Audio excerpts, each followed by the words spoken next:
বিষয়বস্তু তা হচ্ছে অ্যাঙ্কোলাইজিং স্পন্ডাইলিসিস।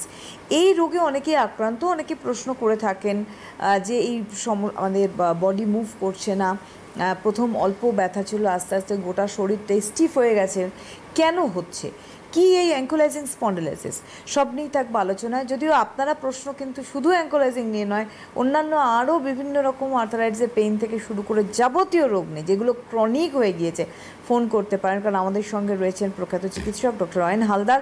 অনেক স্বাগত তোমাকে আমাদের অনুষ্ঠানে আসার জন্য। নমস্কার। আপনারা রয়েছেন ওনার সঙ্গে সরাসরি লাইভে কথা বলতে, আপনাদের সমস্যার কথা জানাতে আমাদের ফোন করুন। সরাসরি ফোন নাম্বার 6292242341, 6292242342, এই দুটি ফোন নাম্বারে ফোন করুন। এই মুহূর্তে প্রশ্ন করতে, কথা বলতে, আপনাদের যা যা জিজ্ঞাসা রয়েছে। সরাসরি চলে যাব ডাক্তারবাবুর কাছে যে অ্যাঙ্কোলাইজিং স্পন্ডাইলিসিস এই কথাটির সঙ্গে বা এই নামটির সঙ্গে আমরা পরিচিত, যারা এই রোগে ভুগছেন তিনি তো ভুগছেন বা তারা তো ভুগছেন, তাদের পরিবারও কিন্তু এর সঙ্গে সঙ্গে একসাথেই কিন্তু পথ চলছে। কি এই রোগ, আগে আমরা এই রোগটির ব্যাখ্যা জানব। আর্থারাইটিসের যদি আমরা ভাগ দেখি, সেই ভাগের মধ্যে একটা পার্ট হচ্ছে এই অ্যাঙ্কোলাইজিং স্পন্ডাইলাইটিস। অ্যাঙ্কোলাইজিং স্পন্ডাইলাইটিসকে আমরা নর্মাল আর্থারাইটিসের মধ্যে ফেলি না। এই কারণের জন্য ফেলি না, কারণ এই রোগটা একটু আর্থারাইটিসের থেকে আলাদা। নর্মালি যে আর্থারাইটিস হয় সেখানে কি হয়, আমাদের নয় হাঁটুর জয়েন্ট কিংবা আমাদের যে কোনো রকম শোল্ডার জয়েন্ট কিংবা সার্ভাইকাল রিজনে ঘাড়ের জয়েন্ট, এইগুলো কি হয়, তাদের মধ্যে গ্যাপটা কমে যায় এবং এর ফলে কি হয়, একটা পেন হয় যখন মুভমেন্ট করে।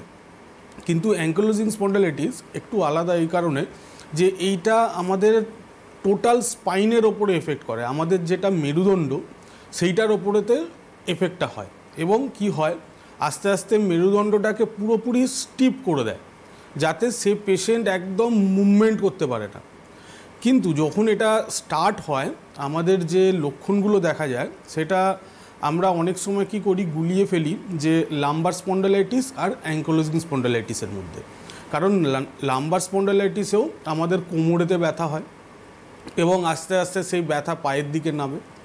কিন্তু কয়েকটা ছোট ছোট জিনিস যদি আমরা দেখি, শুরুতেই যদি এই জিনিসগুলো, এই সিমটমগুলো যদি আমরা দেখে নিতে পারি, তাহলে কি হবে, এই অ্যাঙ্কোলাইজিংয়ের মতো রোগটাকে আমরা শুরুতেই আটকে দিতে পারবো। অ্যাঙ্কোলাইজিংয়ের যে সিমটম হবে, ব্যথা হবে কোমরে, স্টার্টিং যেটা হবে সেটা একদম কোমর থেকে ব্যথাটা স্টার্ট হবে। আস্তে আস্তে কি হবে, আমাদের টোটাল মেরুদণ্ডটা, আমাদের টোটাল স্পাইনটা কি হবে, স্টিফ হতে থাকবে। এই যে লাম্বার স্পন্ডাইলাইটিসের যে ব্যথা, লাম্বার স্পন্ডাইলাইটিসের ব্যথা কি হবে, তলার দিকে রেডিয়েটেড হবে। কিন্তু অ্যাঙ্কোলাইজিং স্পন্ডাইলাইটিস যদি হয়, সেটা আমাদের শিরদাঁড়াটা এফেক্ট হবে এবং শিরদাঁড়াটা আস্তে আস্তে এফেক্ট হওয়ার ফলে স্টিফ যখনই হয়ে যাবে, আমাদের নর্মাল যে স্ট্রাকচার, আমাদের নর্মাল শিরদাঁড়ার যে স্ট্রাকচার, সেটা কি হবে, আস্তে আস্তে বেন্ড হতে থাকবে, বেঁকে যাবে, সামনের দিকে ঝুঁকে যাবে। তো এর সাথে সাথে কয়েকটা জিনিস থাকবে, যেটা হচ্ছে আমাদের চোখ লাল হয়ে যাওয়া, আমাদের শ্বাসকষ্ট আসা এবং তার সাথে সাথে ওয়েট লস করা। এই সিমটমগুলো থাকবে উইথ পেন, ব্যথার সাথে। তো এই জায়গাটাকেই আমাদের একটু ডিফারেন্সিয়াল ডায়াগনোসিস করে নিতে হবে। প্রথমেই যখন আমাদের ব্যথা হচ্ছে, কোমরে ব্যথা হচ্ছে, দেখে নিতে হবে যে এই সিমটমগুলো আসছে কি না।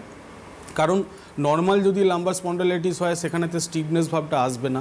কিন্তু যদি একবার স্টিফনেস চলে আসে, কারণ আমাদের কাছে পেশেন্ট আসে অ্যাঙ্কোলাইজিংয়ের, আমরা দেখি যে যখন কি হয়, যে স্টিফনেস ভাবটা এসে যায়, তখন একদম বডি মুভমেন্টটা রেস্ট্রিক্টেড হয়ে যায়, কোনো রকমভাবে মুভ করতে পারে না।